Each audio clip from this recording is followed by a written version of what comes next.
2010 से हम इवेंट और वेडिंग प्लानिंग के बिज़नेस में हैं और उत्तराखंड के कई बड़े इंस्टीट्यूशन जैसे आईआईटी रुड़की और देहरादून के कई बड़े कॉलेजेस में हम लोग सालों से काम कर रहे हैं। उनके एनुअल कल्चरल फेस्ट हम ऑर्गेनाइज़ करा रहे हैं, टेक फेस्ट करा रहे हैं और कई बड़ी रॉयल वेडिंग्स भी हमने ऑर्गेनाइज़ की हैं।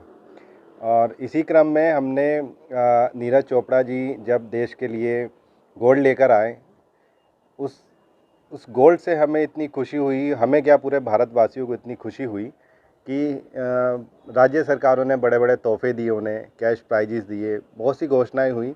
तो एज अ वेडिंग प्लानर मुझे लगा कि हमारा भी देश के लिए कुछ फ़र्ज़ है।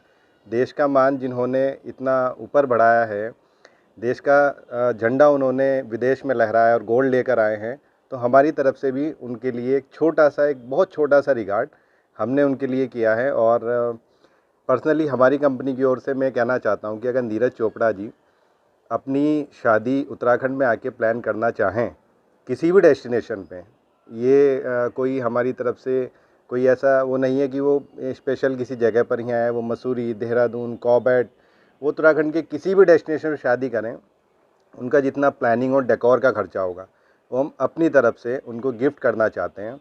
और कुछ थोड़ी बहुत तैयारियां हमने की भी हैं इसमें। जैसे सगाई का एक फंक्शन पहले होता है शादी से, तो सगाई के लिए हमने हरिद्वार के गंगा नदी के किनारे को चुना है। देखिए, ये तो हमारी अपनी मतलब प्लानिंग का हिस्सा है। बाकी जब उनके साथ बैठेंगे, अगर उनकी रजामंदी आ जाती है हमारे पास, तब उनके साथ प्लानिंग दूसरी होगी। देखिए, नीरज चोपड़ा जी ने देश का मान बढ़ाया है, जाहिर सी बात है, देश का सर ऊंचा हुआ है। तो एज अ वेडिंग प्लानर मेरे भी कुछ कर्तव्य हैं, कुछ फ़र्ज़ हैं देश के लिए।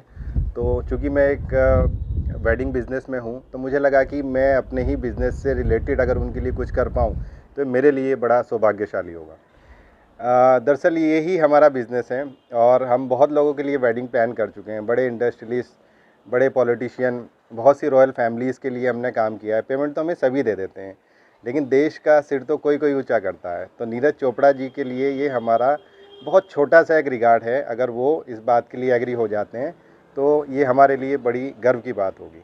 और चूँकि देश का नाम रोशन किया है नीरज चोपड़ा जी ने, और भी हमारे वंदना कटारिया जी हैं हमारे हरिद्वार से, उनके लिए भी हम एक ऑफ़र प्लान कर रहे हैं। बहुत जल्द हम उनके लिए भी एक नई चीज़ आपके सामने लेकर आएंगे और जितना हमारा हम सक्षम हैं उससे ज़्यादा हम देश के खिलाड़ियों के लिए अगर कुछ कर पाएँ तो ये हमारे लिए बड़ा सौभाग्यशाली हो। देखिए, अभी नीरज चोपड़ा जी से हमारी कोई बात नहीं हुई है, लेकिन आज हमने भारतीय डाक से एक स्पीड पोस्ट उनको भेजा है, जिसमें हमने अपने लेटर हेड पर उनको न्योता दिया है कि वो अपनी शादी प्लान करें। और शादी एक बहुत बड़ा इवेंट होता है, एक लाइफ टाइम इवेंट होता है किसी के भी लिए, जाहिर सी बात है उनके लिए भी होगा। तो हमने निमंत्रण पत्र उनको भेज दिया है, उम्मीद है कल या परसों तक उनको मिल जाएगा। उनका जो पानीपत वाला जो पता है वो हमारे पास है, उनका जो घर का पता है। अब हम उनके जवाब के इंतज़ार में हैं कि उनका जवाब क्या आता है। देखिए, चूँकि वो एक स्पोर्ट पर्सन है, तो हम चाहते हैं कि उनकी शादी में कुछ जुदा चीज़ें हों, एक आम शादी की तरह उनकी शादी ना हो। वो डेस्टिनेशन वेडिंग प्लान करें और हम स्पोर्ट्स से जुड़ी हुई चीज़ों के साथ ही उनकी थीम प्लान करें।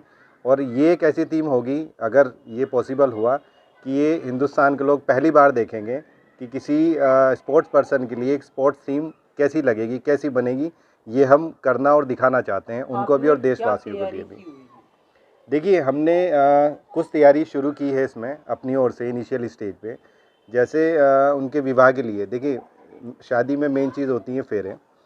7 फेरे 7 जन्मों का बंधन होता है। तो उत्तराखंड में एक बहुत पवित्र जगह है रुद्रप्रयाग स्थित त्रियुगी नारायण मंदिर। इस मंदिर के बारे में कहा जाता है कि भगवान शिव और पार्वती का विवाह यहाँ हुआ था। तो जाहिर सी बात है, ये इतनी पौराणिक और इतनी पवित्र जगह है। अगर यहाँ भी नीरज चोपड़ा जी अपने 7 फेरों के बंधन में बनते हैं तो ये एक बहुत अपने आप में अलौकिक बात होगी, बहुत नई बात होगी। क्योंकि शादियाँ तो बड़े बड़े 5 स्टार में लोग करते ही हैं, तो हमने उनके लिए ये जगह चुनी है। अगर वो आते हैं तो हम चाहेंगे कि वो त्रियुगी नारायण मंदिर में अपने 7 फेरे लें।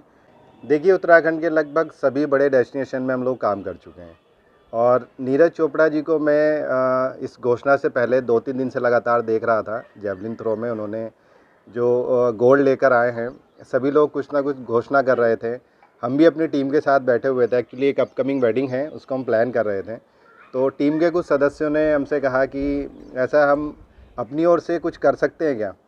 तो डिस्कशन हुआ कि क्या कर सकते हैं। तो अब टीम का जब एक मीटिंग होती है, जब सब लोग बैठे होते हैं तो सबके मशवरे उसमें शामिल होते हैं।